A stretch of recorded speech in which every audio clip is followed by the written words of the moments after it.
هجهز معاكم النهاردة شوربة خضار بطريقتي الخاصة زي ما بعملها على طول، وزي ما اتعلمتها كمان من مامتي. طريقة سهلة خالص وانا بحبها شخصيا، يعني مش بس عشان بنكون تعبانين. من الحاجات الحلوة جدا، طعمها لذيذ، مليانة فيتامينات. تقدروا تستخدموا كل الخضار اللي بتحبوه. انا هستخدم كوسة وبطاطس وجزر وبصل وتوم. التوم اختياري بس هو بيدي طعم حلو.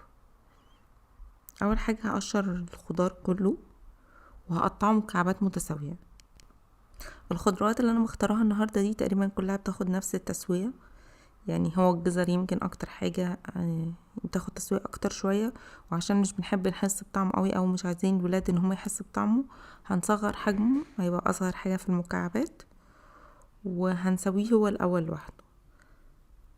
دي الخضار اللي انا بحبها. في ناس بتحب تحط فاصوليا خضرا معاها، الموضوع اختياري براحتكم، يعني تقدروا تضيفوا نوع الخضار اللي بتحبوه او بتستطعموه. انا بالنسبه لي هما دول كفايه قوي، انا متعوده على طعمهم كده مع بعض. هنقطعهم بقى، شايفين حجم اللي هو يعني مش عايزاها اصغر من كده عشان ما تتهراش وتبقى يعني عبارة عن بيوريه او حاجات طعمها مش حلو، وفي نفس الوقت مش عايزة اكبر من كده، يعني مش عايزة كمان حجم كبير قوي قوي يبقى مزعج واحنا بناكله. لا، يا دوب تبقى تقطيعات ناعمة كده شوية، المعلقة تاخد قطعة او قطعتين ميكس مع بعض. شايفين الجزر قطعته اصغر شوية. البصلة كمان هننعمها، تقدروا تفرموها في بالهاند بلندر او في الكبة، يعني لو معرفتوش تصغروها خالص كده. كده انا قطعت كل الخضار واللي جهزته. لو حابين تحطوا حاجة فروزن زي مثلا شوية بسلة خضرة او شوية فاصوليا براحتكم كمان. بس هي يعني شوربة الخضار يعني حلاوتها ان تبقى كل حاجة فيها فريش. اول حاجة هنزل في معلقة زيت وعليها فص الثوم، اول بس ما ياخد ريحة بسيطة جدا، انا مش عايزاه يتلون ولا حاجة. هنزل البصل والجزر مع بعض. البصل والجزر بقى لونهم شفاف، هنحط بقية الخضار، لان هما يعني مش عايزين حاجة تكون كمان بتقرش كده او بتدي يعني ايه طعم او مضغة قوية. عايزين كل الحاجة تكون استوت مع بعض نفس درجة التسوية تقريبا. شايفين انهم بقى شفاف، خلاص هنزل كل الخضار بتاعي كله مرة واحدة مع بعض.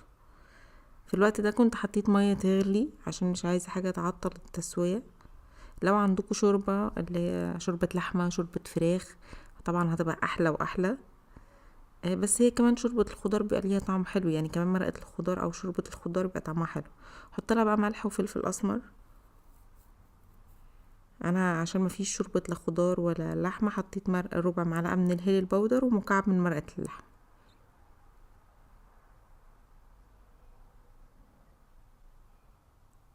هنضيف عليها المية السخنة عشان تبدأ تدخل في التسوية على طول.